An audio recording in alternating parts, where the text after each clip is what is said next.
वस्सलातु वस्सलामु अला अशरफिल अंबिया वल मुरसलीन नबिय्यिना मुहम्मद व अला आलिहि व अस्हाबिहि अजमाइन। अम्मा बाद फ़क़ाल अल्लाहु तआला फ़िल क़ुरआनिल मजीद वल फ़ुरक़ानिल हमीद। फ़अऊज़ु बिल्लाहि मिनश शैतानिर रजीम। बिस्मिल्लाहिर रहमानिर रहीम। वमन कफ़र फ़ला यहज़ुनका कुफ़्रुहु इलैना मर्जिउहुम फ़युनब्बिउहुम बिमा अमिलू इन्नल्लाह अलीमुम बिज़ातिस सुदूर। सूरह लुक़मान जो तर्जुमो ऐं तफ़सीर पढ़ूं पिया। अॼु आयत नंबर 23 आहे। हिन आयत में अल्लाह रब्बुल आलमीन नबी अलैहिस्सलातु वस्सलाम खे तसल्ली ॾिनी ऐं दिलजाए ॾिनी। कहिड़ी ॻाल्हि जी? जो नबी अलैहिस्सलातु वस्सलाम जी हिकिड़ी सिफ़त आहे, हरीसुन अलैकुम बिल मुमिनीन रऊफ़ुर रहीम। पैगम्बर सल्लल्लाहु अलैहि वसल्लम इन ॻाल्हि जा हरीस हुया त तव्हां ईमान क़बूल कयो, इस्लाम क़बूल कयो, जहन्नुम खां बची वञो, अल्लाह जी जन्नत जा मुस्तहिक़ थी वञो। फलअल्लका बाख़िउन नफ़्सका अला आसारिहिम इन लम युमिनू बिहाज़ल हदीस असफ़ा। ए नबी सल्लल्लाहु अलैहि वसल्लम, तव्हां किथे पंहिंजे नफ़्स खे हलाक न करे विझो जेकॾहिं ही ईमान नथा आणनि। पैगम्बर सल्लल्लाहु अलैहि वसल्लम खे एतिरी फ़िक्र हुई हिन उम्मत जी त उहा अल्लाह ताला तसली ॾिनी त ए नबी सल्लल्लाहु अलैहि वसल्लम, वमन कफ़रा, जेको शख़्स कुफ़्र करे थो, इनकार करे थो, तव्हांजी दावत खे क़बूल नथो करे, तौहीद खे क़बूल नथो करे, तव्हांजी रिसालत खे क़बूल नथो करे, फला यहज़ुनका कुफ़्रु, उन जो कुफ़्र तव्हांखे गमज़दा न करे, तव्हां गमज़दा न थियो। इलैना मर्जिउहुम, इन्हनि जी वापसी असांजी तरफ़ आहे।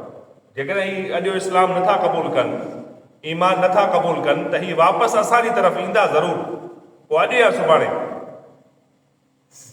फ़नुनब्बिउहुम बिमा अमिलू, पोइ असां इन्हनि खे ख़बर ॾींदासीं इन्हनि जे अमलनि जी त ही कहिड़ा अमल करे आया दुनिया में, तौहीद खे अपनाया या शिरक खे अपनाया, नबी अलैहिस्सलातु वस्सलाम जी इत्तिबा खे अपनायो या ॿिया इमाम ठाहे वेठा, त हिननि खे असां पोइ ख़बर ॾींदासीं हिननि जे अमलनि जे बारे में।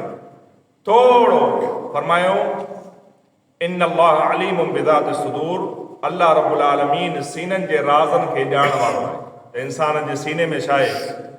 जेको इंसान बज़ाहिर इस्लाम जो दावेदार आहे, उन जे अंदर में छा आहे, इहा रब खे ख़बर आहे। इन्नल्लाह अलीमुम बिज़ातिस सुदूर, बेशक अल्लाह रब्बुल आलमीन सीननि जे अंदर जेके राज़ आहिनि उन्हनि खे बि ॼाणे थो।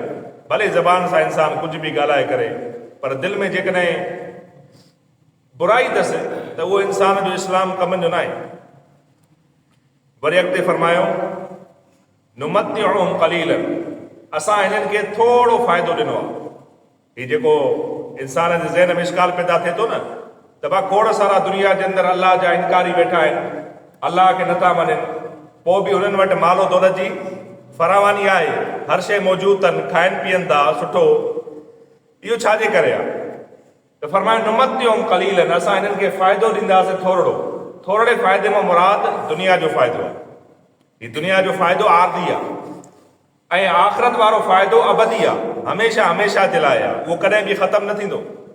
दुनिया में लाह चढ़ा ईंदा पिया, पर आख़िरत में जेको कामयाब थी वियो, फमन ज़ुहज़िहा अनिन नार व उदख़िलल जन्नत फ़क़द फ़ाज़। फरमायो, जेको शख़्स खे जहन्नम खां बचायो वियो, नामा अमाल सॼे हथ में ॾिनो वियो ऐं फरमायो जन्नत में दाख़िल कयो वियो, फ़क़द फ़ाज़, इहो शख़्स कामयाब थी वियो।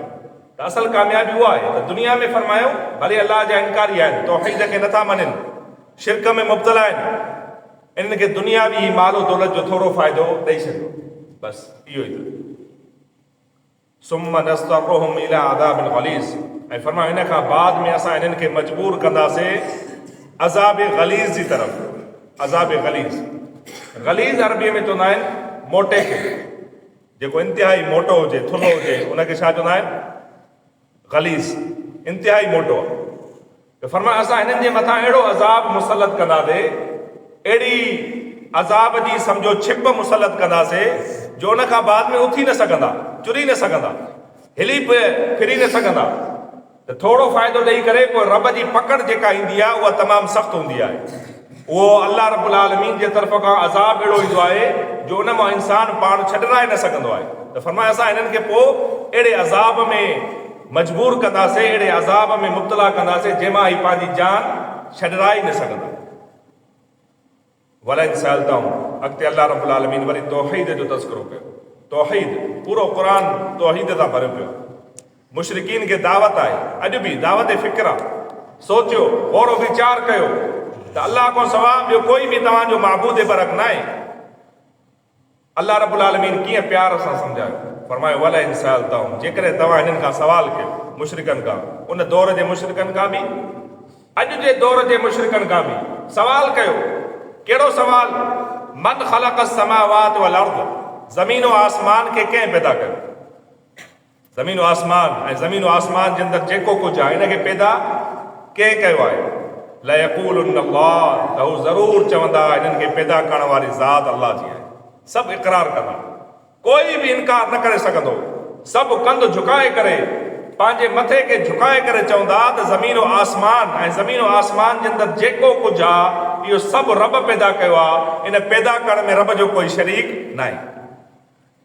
क़ुल अल्हम्दुलिल्लाह, ए नबी सल्लल्लाहु अलैहि वसल्लम तव्हां चओ सभु तारीफ़ूं अल्लाह जे लाइ। फरमायो जॾहिं बल अक्सरहुम ला यअलमून, फरमायो अक्सर माण्हू हिननि मां ॼाण ई नथा रखनि। जॾहिं ख़ालिक बि अल्लाह, त ज़ाहिरी ॻाल्हि आहे इबादत बि उन्हनि जी, इबादत बि अल्लाह जी थींदी न। जॾहिं ख़ालिक उहो, मालिक उहो, पैदा करण वारो उहो, त इबादत बि कंहिंजी? अकेले हुनजी। जीअं अल्लाह तख़लीक़ में रब जो कोई शरीक आहे त ज़मीन आसमान खे पैदा करण में फिलाणे नऊज़ बिल्लाह अल्लाह जी मदद कई न, त इबादत में बि रब जो कोई शरीक न आहे। अहिड़ी तरह दुआ ऐं इल्तिजा में बि रब जो कोई शरीक न आहे। सभु ॻाल्हियूं सम्झण जूं आहिनि। जॾहिं तव्हां इक़रार कयो था त ख़ालिक अल्लाह आहे, त इबादत बि उन अकेले जी।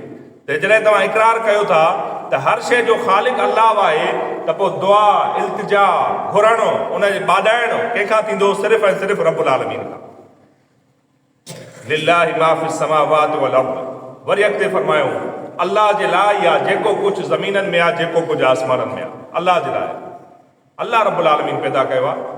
ऐं इहो सभु कुझु जी बका, ज़मीननि जी बका, आसमाननि जी बका, उन्हनि जो बाक़ी रहणु ऐं इन्हनि जे अंदरि जेको कुझु आहे, इहे सभु जा सभु मुहताज आहिनि कंहिंजा? रब्बुल आलमीन जा। हीउ इंसान जेको हले थो, फिरे थो, बीठो आहे, खाए थो, पीए थो, कमाए थो, कमकार करे थो, इहो सभु जो सभु इंसान मुहताज आहे कंहिंजो? अल्लाह रब्बुल आलमीन। हीउ ज़मीन आसमान बीठा आहिनि, इहे सभु जा सभु मुहताज आहिनि कंहिंजा? अल्लाह रब्बुल आलमीन जा। ज़मीन आसमान जे अंदरि हीउ वण टण ॿूटा पखी परिंद चरिंद सभु इहे मुहताज आहिनि कंहिंजा? अल्लाह रब्बुल आलमीन जा। ऐं रब छा आहे? फरमाए इन्नल्लाह हुवल गनियुल हमीद, अल्लाह रब्बुल आलमीन बेपरवाह ऐं तारीफ़ कयल ज़ात। रब खे कंहिंजी ज़रूरत न आहे। हीउ सभु मुहताज आहिनि कंहिंजा? अल्लाह रब्बुल आलमीन जा। अल्लाह रब्बुल आलमीन खां दुआ आहे रब्बुल आलमीन तौहीद जी सम्झ अता फरमाए ऐं क़ुरान मजीद खे सम्झण ऐं उन जे मथां अमल करण जी तौफ़ीक़ अता फरमाए। व आख़िर दअवाना अनिल हम्दुलिल्लाह।